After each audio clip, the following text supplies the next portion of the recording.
manhajka maalkii ma oo dhigayo wasaaradda uu ka diiwaan gashay inta sameeyno in wixii noo yimaado markaas aan sameeyno okay dhan macallin diyaar aan ku nahay waayo annaka intaas wax nagu soo bareeday lacag la'aan adaa heerkana soo gaarsiin maanta annaka inaan kula wadno diyaar aan u nahay okay waayahay waa mahadsantii gabdhii aadan ugu mahad celiyay run ahaantii saddex kamid ah hadda waxay dhigtaan ba adultigi laba gabdhood kalena way ku adkaatay waan iska fasaxay saddexdii gabdhood marka waxaan nirahay annaka bilaabayno then sidii aan gabdhihii ku bilawnay iskuulkii markaas koowaad ilaa saddexaad aan noo bilowd oo noo suurtagal imisa kaleeto fasal ka kooban alxamdulilah rabbil caalamiin hadda waxaa shaqeeya koowaad ilaa shanaad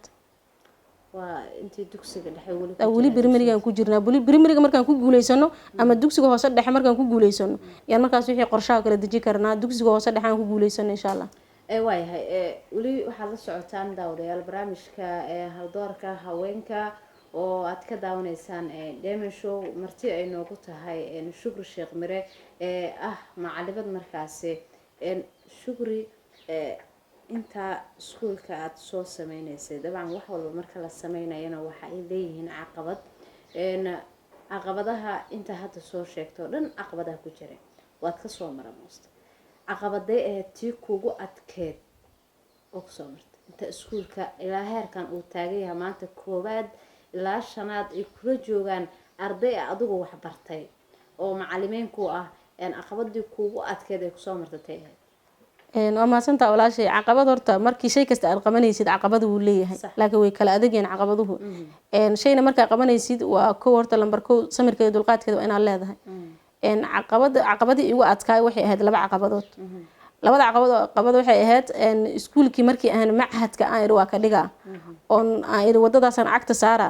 hal caqabada igu adkaatay taasoo ahayd sideen ku helaa fasallo igu filan markaan ogaaday arday fara badan inaan helay sideen ku helaa fasallo fara badan koow oon aan haysan iyo meel oo degay iskoolkii lambar laba haddana waxay ahayd xag dhaqaale oo aan awoodin oo iskoolkii aan iraado gurigaan u kireynaa meeshaan degayna camal aysan jirin labadii caqabadood mideed haddana labadoodiiba balaanaan u dejiyay haddana qorshaan u dejiyey si kastoy ahaataba ilaahna waan tala saartay kabacdi haddana qorshe ah waxaan sameeyey inaan iraado bal Shukriye adigu horta haddana shaqo raadso si shaqooyinkaas adiga aad shaqeydo oo waxyaabahaas meelaha kale aad ka soo dabarto aad iskuulka ugu dabarto markaas sameysay fikradihii kaaga imaanay bulshada maxay ahayd waa maadsantaa walahi su-aal isweydiinteeda mudan bulshada waxaa iiga imaanaya laba qodob qodobka koowaad wuxuu ahaay markii Dhuusamareeb aan u safraayay gabar gabdhaha kamid ah su-aal weydiisay waxay dhahday Shukriye tan iyo Dhuusamareeb markaa u sii safraysid meeqa ka qaadataa meesha Dhuusamareeb u safraysid 400 aan ka qaataa 400 ka badan iskuulkaaga ka soo galaya ilaa Dhuusamareeb maxaa u safarta camal markaas aan dhahay alxamdulilah rabbil caalamiin 400 iskuulkan igama soo gashaan dhahay wax u dhow xataa $100 ama $50 isku dubano bishii iga soo gashay ma jirtaan bal ana iskuulkan ku beelaan ilaa Dhuusamareeb waxaan u sii safraana waa asaga dartiisa aan dhahay soo u baabi'in ama magaciisa u burburin waa bulshada markaas waxay u arkaan inaan halkan lacag ka sameeyo oo iskuulkan aan lacag ka sameeyo u arkaan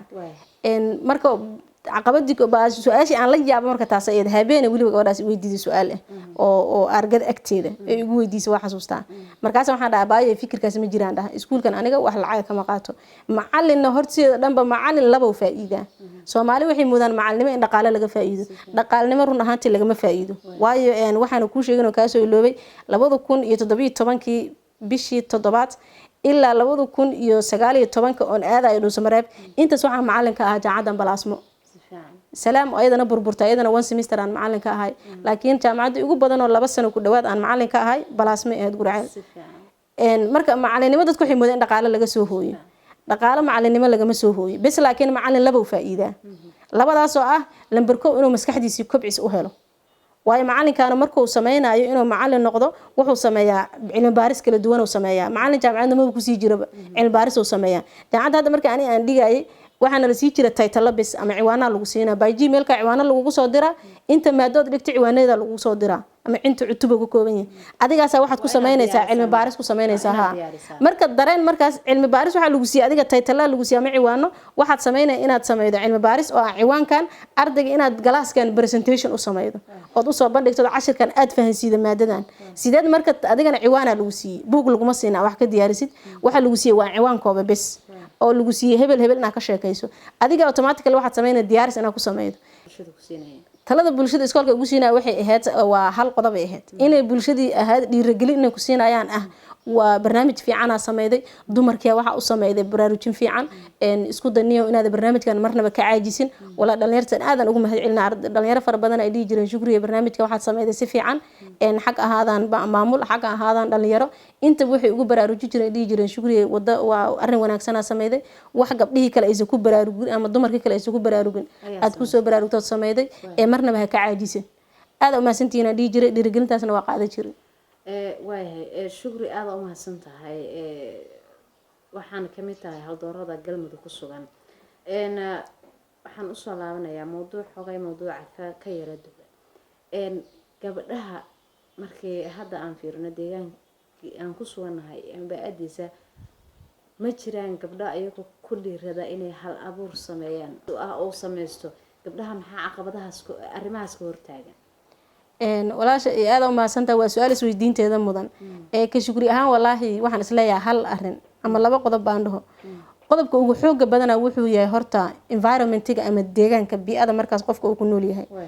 waa mid laakiin qodobka ugu xooga badana wuxuu yahay qofkaani ma sameynayo waxaan shaygan samay adigana ku baraarug inaad shaygan dhexda u xirato oo dulqaad iyo samir adigoo sameynaya caqabad kasto ku soo wajahda dhexda u xiro hore u soco ma jiraan midda kaliya dhibka taas qofku noqonayna taas way adag tahay qof sameynaya shaygan qabo shayga caqabad yar soo wajahayso automatically bartii ku close gareeyay ay leeyahay shaygan ma wadi karo markii qofkii la yiraahdo shaygan waad bilowday xad u daydana wuxuu ku leeyahay wadi waaye oo caqabadaas ay hor istaagtay marka automatically qofkan uma uu safakirin caqabadan ku hor istaagtay u fakar horta sideed uga gudbi kartaa ma shay laga gudbi karaa mise shay laga gudbi karin ilaa wadada ku socda haday biyo ka hor yimaadaan saddex jaho kala ku banaan saddex jahana aad haysan meel uga tilaabsato gadaal aad u rabina u laabato ila gadaal waa ka timid hore aad rabto inaad u socoto biyihi waxa laga rabaa xeelada uga moosileed in adiga u fakarto oo automatically go'aan aad ka qaadato marka dadkaas oo kale waxa ku adag in ay shaygan ay sameeyaan go'aan inta qaataan ay u fakaraan ay yiraahdaan caqabadan haday ku soo wajahdo sideed uga gudbi kartaa dhankeed u kaashan kartaa siyaabo kala duwan ka u fiirshaan lama fiirsho taas waana shayga ugu muhiimsan oo qofka inuu sameeyo critical thinking wax loo yaqaan yani fikir inuu sameeyo qofkii fikir markuu qofkaani fikiro su'aalo fara badan isweydiiyo note gareeyo jawaabahood markaas oo raadso jawaabihii markaas oo baxsho markaas qofku tilaabo qaadi karaa aad u mahadsantahay shukri gabagabadii barnaamijka ayaan soo gaarnay haldoorka haweenka qodobka ugu dambeeya oo ku soo gabagabeynaysa muxuu noqonayaa wada u jeedinaysa haweenka qodobka ugu dambeeya ku soo gabagabeynaa dhuuxay aad u maasantahay anigoo ka faa'iideysanaya barnaamijkan dhuux show Diamond show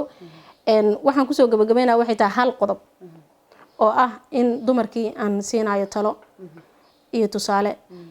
taladu waxay tahay number 1 in gabar kasta ama hooyo ha ahaato ama gabar wax barata ha ahaato Soomaalidu laakiin hal mahmaayo kuma ma jiro xidhan jaamacadna jiga u dambeeyo aniga taas inay negative tan aaminsana waa been inay been tahay taasna ana waxa la dhigi jiray markaan dugsiga sare dhamay markaas ana waxaan ugu jawaabi jiray raga xataa ay dhigi jireen waxaan dhigi jiray waxa ina tusahan dhigi jiray ya 2011 markaan la dhigay dugsiga sare dhamay waxa ina tusahan dhigi jiray ana inta jaamacad soo dhigtay soo dhameeyay reer leh ilma haysta ilaahay isiinayo awlaad lacagna haysto shaqaysanayo wax qabsanayo si fiican ayaa ina tusi doona dad badan ana maanta marka arkeen marqaatigeedii waa dad isla gurceel nugula nool oo jooga ay dhigi jireen hadalkaas maanta ina arkeen marka shaygu marka qofku waxa la rabaa inuu shaygan horta oo ka dhabay karo talada marka aan siiha waxay tahay gabdhihii gabar kasta ama hooyo kasta shay haday ku fakarto shaygaas ay ku fakarto waa inay horta isweydiida shaygan bulshadii muxuu u leeyahay adiga nafsadaada muxuu ku leeyahay muxuu faa'iido u leeyahay adduunyo aakhiro yani qofka ma aan inuu adduun kaliya fiirsho adduunyo aakhiro muxuu ku yahay dumar hadaan nahay waxa jira caqabado badan oo soo wajah adiga laakiin hadad inta dhexda u xirato aad tiraado shaygan caqabadan aniga qofna cidna wax weydiisama ilaahan tala saarana wadada horaan u socona inay dumarka hore u soco karaan dad fara badan ama dumar fara badan waxa jira intay shay bilaabaan ay caqabad inta soo wajahday ay dhahan shaygan alla ilaa caqabadan ay soo wajahday ma wadi karo jooji inay sadhinsaas gabdho fara badan oo aqaana oo ka tilaabsadaa jiro inay ka tilaabsan waxaad sameeydaa shayga u fakar markaad fikirkii aad sameeydid go'aan qaada markaas shay caqabad kasta ku soo wajahda really hadaa taa qof bili aadan ah oo maskaxdiisu tamaam taho lixaadiisa qaba waad ka moosi kartaa bal inta nadan lixaadaha qabtaa dad lixaadaha la ama indhahala aadan ama curiyaan kala ha ahaadee waxa jiro wax abuuro aysa dadka nagaan fiyoobe aysa sameey karin sameeyaan waana sameey kara qofkan anoo og inuu sameey kara ama rag ama dumar ahaadee laakiin dumarka nagi aynakiyo waxyaha wax naga noo dhameystiri alxamdu shukr bil caalamiin tahay ya qof oo lixaad la oo alxamdu shukr bil caalamiin asagna wax ilaahay ugu tala galay oo sameey marka tusaale ka qaado qofkan waxa uu sameeyay sagaal ku dhashay sagaal ku dhalat inta ilaahay u dhameystiro oo ku dhameystiran yihiin shaygan aad go'aanka shalay ku gaartay inaad soo kordhido go'aan ha ka qaado inaad tirtirto automatically inaad wado shaygan hadaad shalay xataa aad ahayd gabar shalay wax tirtirtay isku damaanta inaad soo nooleedo waayo jaanisad wali u haysataa taasan gabdhaha ku boori lahaa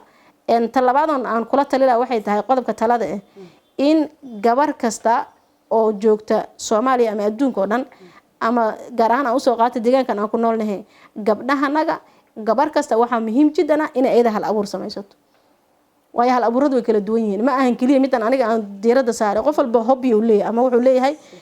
yani waxa uu jecel yahay leeyahay wixii adiga oo nafsadaada ay jeceshahay hadii shaygaas oo positive yahay adigana wax ku taray bulshadina wax u taray samay go'aan ka qaad automatically ku dhaqaado isku day waxa laga yaabaa inaad fikir su'aalo isweydiiyaysid laakiin aad isleedahay shaygan si ku wajahda si ku qabataa dadka aad isleedahay waa la wadaagi kartaa la wadaag ka bacdina markaas wadada guusheena cagta saarto isku day gabdhahana taasan kula tali lahaa iyadana aad u mahadsantahay shukri oo kaga mahad celinaya waqtigaada qaaliga ah ee soo furtay galana qayb qaadatay barnaamijka guud ahaan dhageystayaal intaasi ayaan ku hakinayaa barnaamijka hal doorka haweenka oo maanta ay marti noogu ahayd shukri sheekh mire kana mid ah hal doorada ay dhalinyarada gaar ahaan haweenka ku sugan galmudug barnaamijka hal doorka maanta ay marti ugu ahayd barnaamijka anigoo dhuuxale xaashi dhuuxlaaman ayaa in la socodsiinaya waxaad ka daawanaysaan Diamond Show Mustafa Balbalaad walaalka ayaa markaasi kaamirada iga duubayay quruxda badan iyo muuqaalkaaniba inta barnaamijkan barnaamij aynaan kulmi doono sidaa iyo nabadgelyo